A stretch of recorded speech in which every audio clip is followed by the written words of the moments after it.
Buenos días, son las 7:01, entonces vamos a empezar con esta charla.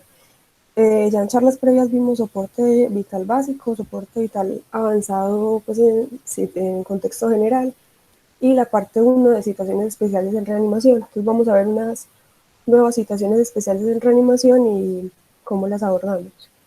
En este video pues vamos a ver eh, específicamente situaciones especiales, el embarazo, la tromboembolia pulmonar, algunos contextos de intoxicaciones muy superficialmente, porque obviamente son temas muy largos que podrían abarcar cada uno una presentación específica, el paro cardíaco durante una intervención coronaria percutánea y en el contexto de asma. En el paro cardíaco asociado a la gestación, inicialmente hablar un poco de epidemiología. En Estados Unidos se dice que ocurre aproximadamente en una de 12.000 admisiones para parto. En Colombia no tenemos un dato fiable del paro cardíaco en la gestante, dado pues por la baja frecuencia, alto grado de morbilidad materna y perinatal.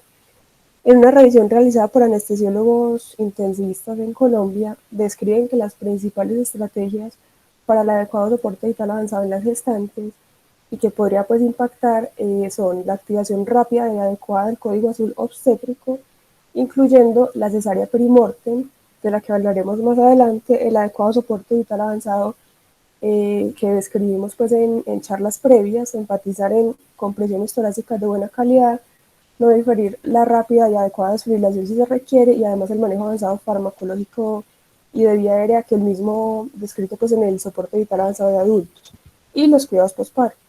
Y como adicional describen la desviación manual uterina 15 grados a la izquierda después de la semana 20 o cuando el útero se palpe por encima del ombligo materno. En Colombia entonces, como les decía, la mortalidad materna estimada en el último reporte indica que para la semana 9 del 2020, la semana epidemiológica, se han notificado 69 muertes maternas, que ellos separan entre tempranas y tardías, las tempranas durante el embarazo, parto y hasta los 42 días de terminar la gestación, y tardías que son desde el día 43 posparto hasta un año de terminada la gestación. Y ya otras causas adicionales como trauma. Importante destacar que, como vemos en la tabla de la derecha, la razón de mortalidad en Colombia varía significativamente dependiendo del departamento que esté reportando, por situaciones pues ya conocidas por todos: acceso a los servicios de salud, bajo nivel educativo, inadecuada pues respuesta a las principales causas de mortalidad materna y otros pues aspectos. En el mundo, las principales causas de paro cardíaco en la gestante son el tromboembolismo, la tromboembolia pulmonar, la hemorragia en la gestante durante la gestación o durante el parto, la sepsis y también la cardiomopatía periparto. En Colombia, las principales causas de muerte en la gestante son la hemorragia obstétrica y los trastornos hipertensivos asociados a la gestación. Es por esto que las estrategias que podrían generar mayor impacto en el contexto de paro cardíaco de la gestante en Colombia probablemente no sean estrategias de educación, pues sean estrategias de educación poblacional, difundir el código rojo, adecuado acceso a los servicios de salud para todas las gestantes, detección temprana de los trastornos hipertensivos, y con esto pues logremos impactar en la morbimortalidad. ¿Qué cambia entonces en el contexto del soporte vital avanzado en la gestante? Primero vamos a entender un poco los cambios fisiológicos asociados a la gestación, recordar el soporte vital avanzado de alta calidad, que no tiene cambios significativos con respecto al adulto pues no gestante, y hablaremos un poco de la cesárea perimortem y la viabilidad fetal. Entre los cambios fisiológicos de la gestación, anotar el crecimiento uterino, que va a generar una compresión de la aorta y vena cava inferior, impidiendo el adecuado pues, retorno venoso, el aumento del volumen sanguíneo y retención de líquidos, disminución de la resistencia vascular periférica, presión arterial y aumento del gasto cardíaco, aumento del flujo sanguíneo uterino y algunos cambios eléctricos. Entre los cambios, entonces, como les decía, hay una compresión de la vena cava inferior que impide un adecuado retorno venoso después de la semana 20 de gestación, que es donde empieza pues el útero a generar este efecto, o puede ser antes en el contexto pues de gestaciones múltiples. Antes, la AJA recomendaba posicionar a la gestante en paro cardíaco sobre una superficie inclinada para desplazar el útero, pero se dieron cuenta que esto podría comprometer la calidad de las compresiones, entonces hoy no se recomienda esta estrategia. Se recomienda principalmente el desplazamiento uterino manual hacia la izquierda para poder aliviar la compresión, el desplazamiento pues, uterino hacia la izquierda para aliviar la compresión aortocava, optimizar el retorno venoso, consecuentemente pues la precarga y generar un adecuado volumen durante la reanimación. Esta recomendación del desplazamiento uterino surge del reconocimiento de los cambios fisiológicos de la gestación, y hay unos estudios pues que no son muy recientes, este es del 2007, evaluaron el desplazamiento manual uterino y durante la cesárea y vieron que efectivamente reducía la incidencia de hipotensión y requerimientos de efedrina cuando se comparaba con la lateralización 15 grados de la mesa. Y este otro estudio, que fue uno de los primeros pues, que propusieron estas estrategias, comparaban la fuerza de compresiones con la mesa inclinada y encontraron que hasta 27 grados de inclinación la disminución de la fuerza de las compresiones era del 20%. Entonces decían que pues, se podría recomendar, pero pues sí se evidenció que se disminuía la calidad de las compresiones. Otro importante cambio fisiológico durante la gestación es el aumento de la resistencia de la vía aérea, edema de mucosas, mamas prominentes. Entonces, como les decía, pues el soporte de la vía aérea debería realizarse por la persona más entrenada en el momento por los cambios que les comentaba. Y respecto a la hipercoagulabilidad, el aspecto importante es la prevención, es decir, detectar pacientes que además del estado pues, de embarazo que genera este cambio fisiológico, podrían tener más alto riesgo embólico, es decir, pacientes con trastornos autoinmunes, síndrome antifosfolípido, abortos recurrentes, identificarlas durante la gestación para tomar pues, las medidas pertinentes. Respecto a la cesárea perimortem, debido a que el retorno a la circulación espontánea no puede lograrse siempre en la gestante en paro, se recomienda entonces la preparación emergente para la realización tan pronto como se reconoce el paro cardíaco de la cesárea perimortem. Deben existir pues, en cada institución protocolos de respuesta rápida para el código azul obstétrico. Es importante pues, anotar que la cesárea perimortem no pretende como objetivo principal priorizar la vida del feto, sino aliviar la presión aortocava para beneficiar los esfuerzos que estamos haciendo en la reanimación de la gestante. Se reporta entonces que hay mayor supervivencia en las maternas en las que se realiza la cesárea perimortem en los primeros 15 minutos posparo y debe realizarse en el lugar en el que ocurrió el paro cardíaco para evitar demoras pues, en traslados y aspectos no vitales. Se recomienda que se realice en los primeros 4, pues posterior a los primeros 4 minutos y que la duración de esta cesárea sea aproximadamente 1 minuto, que sea lograda pues por personal experto. Como mencionaba, la cesárea perimortem pretende entonces ser una estrategia para mejorar los esfuerzos de reanimación de la gestante, la supervivencia fetal es secundaria, sin embargo, tener en cuenta que el pronóstico neurológico de estos disminuye con el paso del tiempo de paro de la gestante. En casos en los que se conoce que los esfuerzos para reanimar a la materna no van a ser exitosos, es decir, trauma grave, paciente pues que usted reconoce que tiene un alto riesgo, pues ese paro cardíaco, entonces no se debe retrasar la cesárea perimortem. Se reporta que hay viabilidad fetal posterior a 22 a 24 semanas de gestación en los centros pues, de más alta experiencia, pero no debe retrasarse pues la cesárea por la realización de pruebas de bienestar fetal, porque entonces, como les hablaba, prima la vida de la madre y esas conductas pues no son las apropiadas. Igual en el código azul obstétrico pues debe contemplarse el apoyo en el contexto pues cuando se llama código azul, el apoyo por neonatología o pediatría en su defecto para el soporte del neonato. Entonces los pilares del soporte vital avanzado en la gestante son identificar el código azul en maternas, institucionalizar protocolos para una adecuada respuesta por equipos multidisciplinarios. En el soporte vital avanzado de la gestante no cambian dosis de fármacos, terapia eléctrica u otros que estuvieran contraindicados en la gestación. Y recordar que en el contexto de intoxicación por sulfato de magnesio se podría pues, utilizar el gluconato de calcio para el manejo. Ya siguiendo pues el protocolo, siempre recordar el reconocimiento temprano y prevención del paro cardíaco, la prevención en ella, recordar que inicia desde el primer día de gestación, RCP de alta calidad ya definido previamente, con presiones torácicas de buena calidad, desfibrilación temprana, y considerar en ellas la desviación uterina como una estrategia pues intraparo y la cesárea perimortem posterior a los primeros 4 minutos de esfuerzo y los cuidados postparos en caso de que la paciente retorne a la circulación espontánea. Ya el paro cardíaco asociado a tromboembolia pulmonar. Entonces, en la tromboembolia pulmonar vamos a destacar inicialmente por qué se presenta el paro cardíaco en este contexto, la fibrinolisis intraparo, y definir unos conceptos pues, de soporte vital avanzado en este contexto.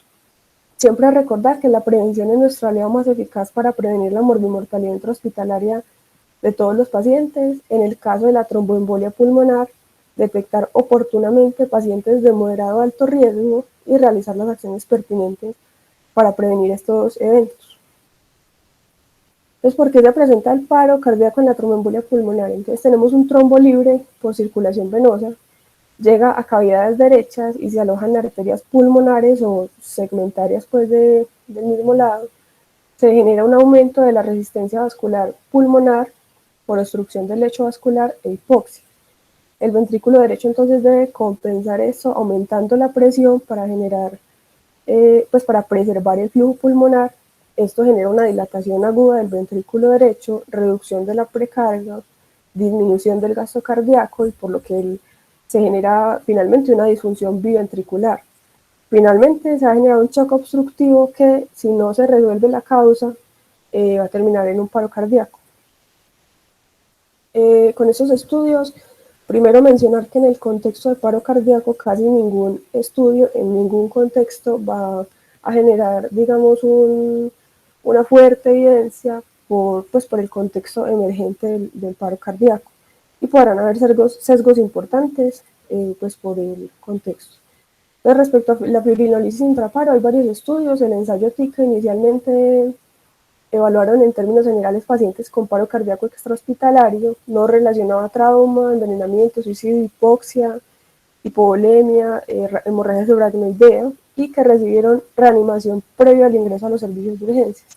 Se realizó pues este estudio doble ciego y los pacientes que tuvieron paro, ya sea de origen cardíaco o tromboembolismo pulmonar pues sospechado, tromboembolia pulmonar sospechada, se les dio tenecteplase o solución salina, pues doble ciego.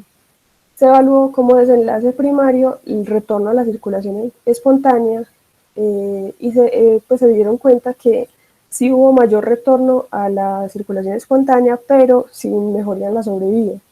Luego realizaron otro estudio, el Troika, en el que tenía una metodología similar, pues extrahospitalaria.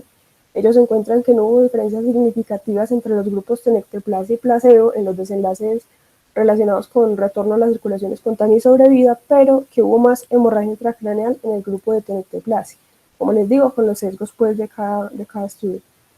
Y hay unas revisiones posteriores donde evalúan pues, toda la literatura hasta el momento y evidencian que pacientes inestables o en paro con embolia pulmonar podrían beneficiarse de terapia trombolítica. Las guías de soporte vital avanzado no recomiendan pues propiamente esto a menos que se conozca una embolia pulmonar, pero consideran se podría pues como considerar realizarse en pacientes en quienes se sospecha embolia pulmonar. Entonces se recomienda pues anteplase 50 miligramos seguido de embolia adicional de 50 miligramos si la primera dosis no es exitosa pues en el contexto intraparo. No hay consenso respecto pues al uso de tenecteplase y quisiera pues enfatizar que hablamos de beneficio en pacientes en quienes se sospecha o se tiene confirmado pues embolia pulmonar. Tener en cuenta pues esto en los factores de riesgo para poder estratificar a mi paciente. Luego realizaron en 2017 otro estudio en París donde evaluaron pacientes que presentaron paro cardíaco extrahospitalario. Se realizó trombolisis en 50% de ellos, pero la muestra era muy pequeña y se encontró que no hubo incremento de sangrado mayor y la trombolisis se asoció como factor independiente de supervivencia. Y por último, pues rápidamente los estudios como el peito, por ejemplo, de fibrinolisis en pacientes con riesgo intermedio de embolia pulmonar, no en contexto de paro, soportan la estrategia de fibrinolisis. Las guías actuales recomiendan que pacientes con embolia pulmonar confirmada que se encuentren en paro cardíaco son candidatos a trombolisis, embolectomía quirúrgica o mecánica, según la disponibilidad de donde usted se encuentre. Además, se recomienda que pacientes en los que usted sospeche la embolia pulmonar y se encuentren en paro cardíaco, usted puede considerar realizar la trombolisis. Siempre recordar entonces la prevención, detección temprana de pacientes para una adecuada estratificación y manejo. En TEP resumimos el soporte vital avanzado con las mismas estrategias descritas por la Sociedad pues, Europea para todo tipo de paro cardíaco, reanimación de alta calidad, considerar la fibrinolisis intraparo en pacientes con tromboembolia pulmonar sospechada o confirmada. El paro cardíaco asociado a sobredosis e intoxicaciones, entonces inicialmente en todos los contextos de pues, algunos pacientes que ingresan a urgencias con sobredosis medicamentosa sufren eventos cardiovasculares. Entonces, en este estudio, por ejemplo, evaluaron la utilidad del electrocardiograma como pronóstico en estos pacientes. Se realizó una validación pues, prospectiva por cohortes para evaluar en urgencias pacientes con sobredosis medicamentosa aguda y los criterios pues, de exclusión, obviamente, que fueran diagnósticos alternativos, anafilaxia, toxicidad crónica o que no hubieran datos sobre el desenlace. Y se definió que habían unos desenlaces cardiovasculares principales que eran shock circulatorio, daño miocárdico, arritmia ventricular o paro cardíaco. Entonces se les hizo interpretar a los cardiólogos a ciegas los electrocardiogramas de estos pacientes y se encontraron hallazgos como ectopias, prolongación del QT, ritmo no sinusal, y evaluaron que estos hallazgos podrían predecir el pronóstico de los pacientes. Principalmente el QT corregido mayor a 500 es el hallazgo pues, de más alto riesgo. Entonces, inicialmente, pues, con este estudio, recordar que el electrocardiograma es esencial para evaluar el pronóstico en los pacientes con cualquier intoxicación.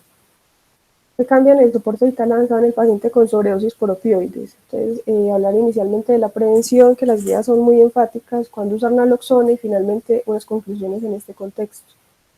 Las nuevas guías destacan que en el contexto de pacientes con riesgo de sobredosis a opioides, que ellos pues agrupan en esta tabla, se debe capacitar al paciente y al grupo de apoyo para la administración de naloxona, así sea de forma extrahospitalaria y por cualquier vía, sea intranasal, intramuscular. Hay que entender que el paro cardíaco asociado a sobredosis de opioides, lo primero que se da es una depresión respiratoria por el mecanismo de acción de los opioides. Posterior a esto, si no hay un rápido reconocimiento, soporte ventilatorio y uso del antagonista pues, adecuado, se puede presentar el paro cardíaco. Es por eso pues, importante reconocer tempranamente esta sobredosis, el soporte ventilatorio oportuno y adecuado y el uso del antagonista. Entonces la naloxona es un antagonista opiáceo competitivo que nos va a desplazar el opioide de los receptores involucrados en la sobredosis mu kappa y delta, generando una rápida respuesta y reversión de los efectos a nivel respiratorio principalmente. Los familiares y amigos entonces refieren las guías que de personas que sean adictos conocidos a opiáceos deben tener naloxona disponible y lista para su uso en caso de que alguien conocido adicto o que se sospecha adicción a opiáceos sea encontrado sin respuesta ni respiración normal o con gasping. En la educación del grupo de apoyo y los pacientes en riesgo, además de cualquier primer respondiente, resaltar que no pueden retrasarse otras estrategias de soporte por la administración de naloxona y activar oportunamente los sistemas de emergencias médicas. Hay reportes entonces individuales, reportes de caso principalmente respecto al uso de naloxona intraparo. Es cuando tengo una sobredosis por opioides sospechado o conocida en pacientes con pulso, pero con alteraciones de la ventilación, se considera pues el uso de naloxona. Pero los pacientes con paro cardíaco por sobredosis de opioides, se ha visto que hay bajas tasas de retorno a la circulación espontánea y supervivencia. Entonces ellos dicen cualquier intervención podría ser razonable, pero es importante pues considerar que si bien estamos ante una tasa de mortalidad muy alta, Es posible que una estrategia que genere un beneficio pueda no usarse por falta de evidencia o puede usarse sin evidencia en pacientes que de pronto pudiera generar un daño. Por ejemplo, pacientes que logren retorno, pero ya tengan un desenlace neurológico poco favorable. Entonces debe equilibrarse pues este contexto. Entonces cuando usan naloxona en el contexto intraparo no hay una evidencia sobre el uso de naloxona. Entonces, en el soporte vital avanzado por sobredosis de opioides es importante el reconocimiento temprano de soporte para evitar el paro cardíaco, el uso de naloxona tempranamente, una vez lo reconozco, para evitar, para optimizar pues la ventilación y tratar concomitantemente lo que se requiera. Recordar que los pacientes que responden a la administración de naloxona pueden recurrir en su depresión del sistema nervioso central o respiratoria, entonces debe realizarse pues un seguimiento a estos pacientes. En el soporte vital avanzado aplica lo mismo conocido para todos, nuevamente enfatizar en prevención y reconocimiento temprano, actuar antes de que ocurra el paro cardíaco. Vamos a hablar un poco del rol pues, de la emulsión lipídica en el paro cardíaco debido a envenenamiento o sobredosis. Entonces, el principio que aplica en la emulsión lipídica es que se crea una interfase lipídica plasmática que atrae moléculas del citoplasma hacia el plasma, los atrapa y transporta fuera de sus lugares efectores. Entonces funcionaría teóricamente con moléculas liposolubles, aunque hay estudios pues, contradictorios al respecto. En este caso vemos, por ejemplo, cómo evalúan la dosis letal 50 de bupivacaína administrada con solución salina versus emulsión lipídica. Y en este segundo se requirió más dosis para la misma dosis letal 50, que pues el contexto de dosis letal 50, 50% de los pacientes mueren con esta dosis o es una dosis pues letal.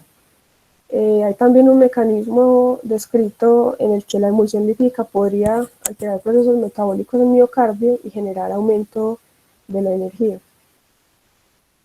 Hay varios estudios con emulsión lipídica, principalmente en animales. En general se concluye que son útiles para revertir efectos cardiovasculares y neurológicos asociados a la toxicidad por anestésicos locales y se reporta pues mejoría en la escala de coma de Glasgow en pacientes con toxicidad del sistema nervioso central y en presión arterial sistólica en pacientes con shock posterior a la administración de emulsión lipídica pues en el contexto de anestésicos locales. Entonces los anestésicos locales inhiben los canales de sodio independientes de voltaje en las membranas celulares, limitando potencial de acción y conducción de las señales nerviosas. La toxicidad sistémica por esto se puede presentar con colapso cardiovascular fulminante que no va a responder a maniobras de reanimación estándar o con toxicidad del sistema nervioso central, dada por convulsiones, depresión del sistema nervioso central que pueden preceder pues, el colapso cardiovascular. La administración de emulsión lipídica, entonces en este contexto, reduce por secuestro la concentración de los medicamentos en los tejidos, los medicamentos lipofílicos, entonces podría incrementar el inotropismo pues, por otros mecanismos y hay reportes de casos de pacientes con envenenamientos, incluyendo pero no limitados a sobredosis por bupivacaína, en que la mejoría clínica reportada como el retorno a la circulación espontánea y la hipotensión se ve con la emulsión lipídica, resolución de arritmias, mejoría del estado mental y terminación del estatus epiléptico inclusive a estas dosis pues descritas. Hay reportes de casos también que evalúan la administración de emulsión lipídica, por ejemplo, en pacientes con intoxicación o sobredosis por bloqueadores de los canales de calcio. La evidencia es también contradictoria, pero podría sugerir que hay un beneficio pues, en estos pacientes. Y hay unos reportes de caso también que evalúan la administración de emulsión lipídica en pacientes con intoxicación o sobredosis por antidepresivos tricíclicos y sugieren que podría también haber un beneficio. Las guías recomiendan que podría, en otras formas de toxicidad medicamentosa, en quienes fallan las maniobras de reanimación estándar, administrarse emulsión lipídica. Por acá hay un algoritmo en el que nos muestran pues, que en el contexto de intoxicación grave en adultos por cualquiera de estos medicamentos que tengan un shock refractario o un paro cardíaco y no responden a maniobras de reanimación pues, convencionales, podríamos administrar la emulsión lipídica y evaluar pues si se recupera la circulación espontánea. El paro cardíaco asociado a sobredosis e intoxicación es un contexto aparte, pues es un tema muy largo, entonces vamos a hablar de aspectos muy puntuales. En el paciente con sobredosis o intoxicaciones, el abordaje inicial pues debe ser rápido y verídico según lo que pensemos, intentar obtener la mejor información posible en el menor tiempo para una rápida actuación y recordar que las alteraciones de la función de los receptores, pues canales iónicos, vías químicas, pueden alterarse críticamente en pacientes con intoxicación severa. Si el paro se desarrolló como resultado de la toxicidad, la resucitación pues, o la reanimación se maneja de acuerdo a los estándares normales de soporte vital básico y avanzado. Una vez se retorna a la circulación espontánea, ya evaluar en el contexto de esa intoxicación qué es lo que yo puedo hacer para prevenir un nuevo episodio. Siempre monitorizar a todos los pacientes en los que sospecho sobredosis o intoxicación por cualquier sustancia. Este es un capítulo aparte, como les decía, en el que hablaríamos del manejo de las intoxicaciones, pero recordar medidas iniciales como el carbón activado, si está indicado, la administración de antagonistas si conozco la sustancia y sus efectos tienen la posibilidad pues, de ser revertidos. Realmente el contexto de intoxicaciones requiere un énfasis especial, por lo que rápidamente recordar que el uso de ciertas medidas y medicamentos en unos contextos específicos pueden ser medidas salvadoras medidas pues salvadoras. Intraparo no hay y probablemente será difícil encontrar evidencia fuerte que apoye ciertas medidas por la baja prevalencia de estas patologías, porque bueno, pues del paro cardíaco sería una situación emergente. Es por esto que debe realizarse siempre rápido reconocimiento y actuación previo a que el paciente presente el colapso circulatorio. Entonces, actuar antes de. El concepto de reanimación prolongada, simplemente mencionarlo, no hay tampoco estudios grandes que hablen esto, pero se dice que hay ciertos contextos, como por ejemplo la intoxicación por antidepresivos tricíclicos, que se puede considerar la reanimación prolongada, pues por algunos reportes de casos, que inclusive reportan 5 horas de reanimación, dado que estos pacientes en general, ellos refieren, son pacientes con miocardio sano y altas probabilidades pues, de retorno a la circulación espontánea sin secuelas. Pero esto pues es un concepto, digamos, de tradición oral. Entonces, en intoxicaciones y sobredosis, nuevamente los pilares, rápido reconocimiento y prevención, este es el pilar en casi todas las situaciones, RCP de alta calidad, ya intraparo, desfibrilación temprana, el antídoto específico si lo hay, considerar o no, pues aunque no hay evidencia intraparo, y los cuidados postparto. El paro cardíaco pues, asociado a intervención coronaria percutánea depende de la causa, que en general es una causa conocida y por eso se está realizando la intervención. Un subgrupo de pacientes en paro cardíaco durante la intervención pues, coronaria pueden requerir esfuerzos de reanimación prolongados, entonces se puede recomendar en estos contextos los dispositivos mecánicos para proveer pues, soporte hemodinámico durante el cateterismo cardíaco, especialmente en los que presenten shock cardiogénico o que posteriormente pues, vayan a requerir una nueva intervención. El paro cardíaco asociado a asma, entonces vamos a hablar un poco de los predictores de mal pronóstico, mencionar el manejo del asma y soporte vital avanzado en asma. En este contexto, evaluar pacientes con predictores de mal pronóstico para prever una falla ventilatoria o paro cardíaco y tener estrategias previo a que esto suceda. Siempre recordar que el control ambulatorio de todas estas patologías crónicas es definitivo para una baja incidencia de complicaciones, por lo que la educación de esos pacientes debe ser uno de nuestros principales objetivos, inclusive en el servicio de urgencias. Los pacientes con asma severo que amenace la vida requieren tratamiento urgente y agresivo con la administración simultánea pues, de la terapia obviamente primaria, oxígeno, broncodilatadores, esteroides y se puede recomendar anticolinérgicos. Y hay unas terapias coadyuvantes que han mostrado que hay eficacia siempre pues cuando están combinadas con la terapia primaria pues que mencioné, como son el sulfato de magnesio, epinefrina, antagonistas de leucotrienos e inclusive mencionan anestésicos inhalados con pues muy baja evidencia, y siempre monitorizar a estos pacientes por riesgo de deterioro y requerimiento de soporte ventilatorio. La ventilación con presión positiva no invasiva puede ofrecer soporte a corto plazo para estos pacientes que tengan un adecuado esfuerzo respiratorio espontáneo y presenten pues una falla respiratoria. Esto podría retrasar o eliminar la necesidad de que requieran ventilación mecánica invasiva o ventilación orotraqueal. En caso en que se vaya a intubar el paciente, idealmente de realizarlo la persona con más entrenamiento también para mejorar tiempos, verificar la posición del tubo por capnografía idealmente. De una vez el paciente se encuentre pues con ventilación mecánica invasiva, utilizar tiempos respiratorios prolongados por la fisiopatología del asma y porque la hipercapnia pues permisiva reduce el riesgo de barotrauma. Descartar siempre en los pacientes con crisis asmática debido a que no me está respondiendo que presenten un neumotórax y pues tratar según el contexto. Entonces, en el soporte vital avanzado en el asma, reconocimiento temprano y prevención, siempre pilar, descartar neumotórax en el que no me está respondiendo y está empeorando, reanimación de alta calidad ya descrita, desfibrilación temprana, los cuidados postparo. Finalmente, en el paro cardíaco asociado a SARS-CoV-2, entonces es un tema también largo aparte, pero entonces un poco de metas de oxigenación, el uso de elementos de protección personal, qué hacer y qué no hacer en el contexto extrahospitalario principalmente, a quién reanimar, qué cambia en el soporte vital avanzado en prono o en la reanimación en prono y las conclusiones.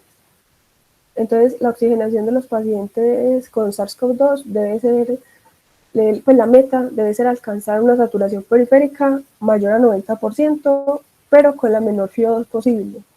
Se recomienda no retrasar la intubación orotraqueal, sino tener como un bajo umbral.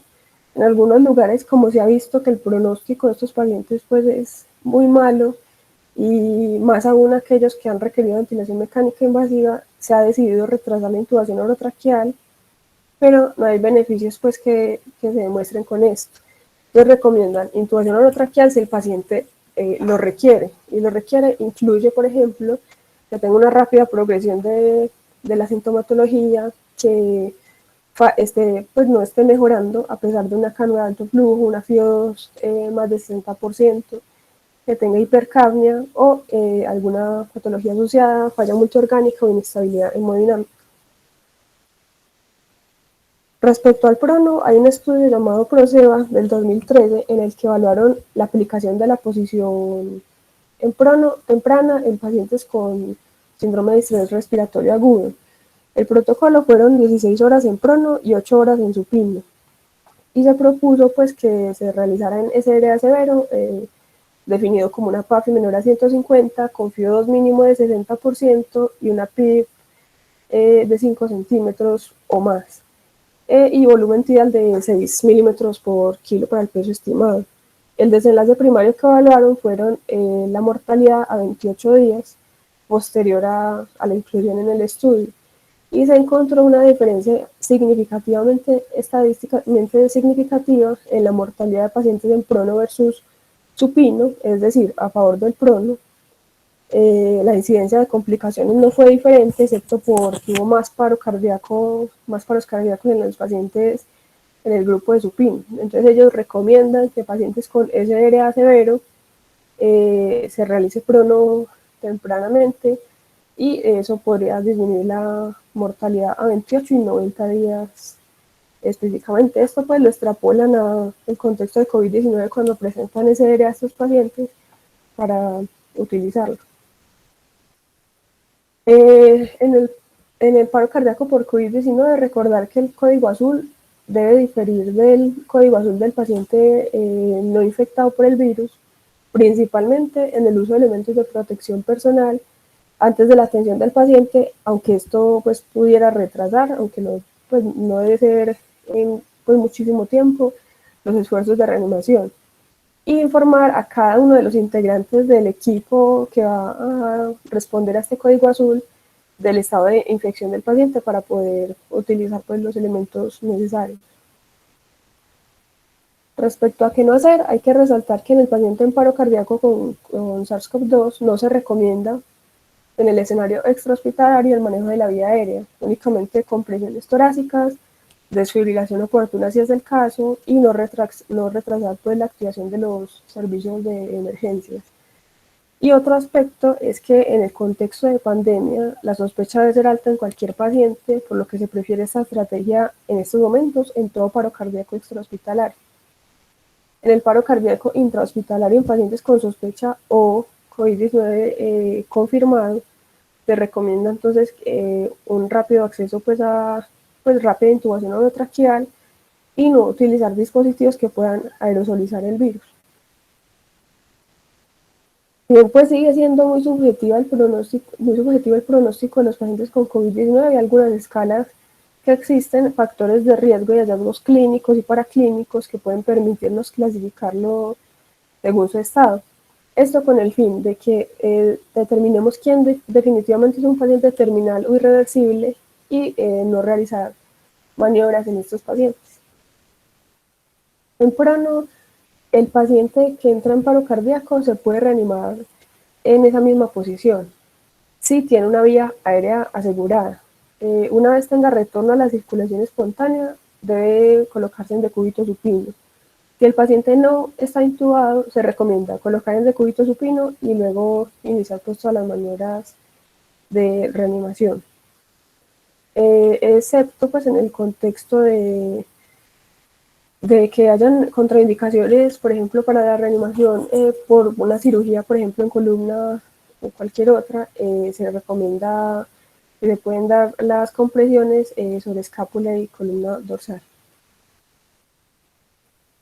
La desfibrilación de los pacientes en prono se realiza con los parches en línea media axilar izquierda y escápula derecha o en ambas regiones axilares. Si el paciente tenía medicamentos que se están usando en SARS-CoV-2 que puedan generar, pues que tengan potencial arritmogénico y se encuentra en fibrilación ventricular o taquicardia ventricular sin pulso, se recomienda que se podría considerar el sulfato de magnesio. En el escenario extrahospitalario, recordar entonces no manipular la vía aérea de la víctima y activar oportunamente el sistema de emergencia. Únicamente realizar compresiones torácicas. Intrahospitalario, minimizar la exposición a maniobras causantes de aerosoles, priorizar la desfibrilación precoz y la intubación orotraqueal por la persona más experta en el lugar. Por último, en SARS-CoV-2 recordar entonces que sigue siendo pues, el mismo soporte vital, pero no olvidar el uso de elementos de protección personal. Entonces, en conclusión, en todos los casos se aplica la cadena de supervivencia, iniciando por la prevención en todos los contextos, el rápido reconocimiento del paro cardíaco y no retrasar la desfibrilación temprana si está indicada y una reanimación de buena calidad. Muchas gracias.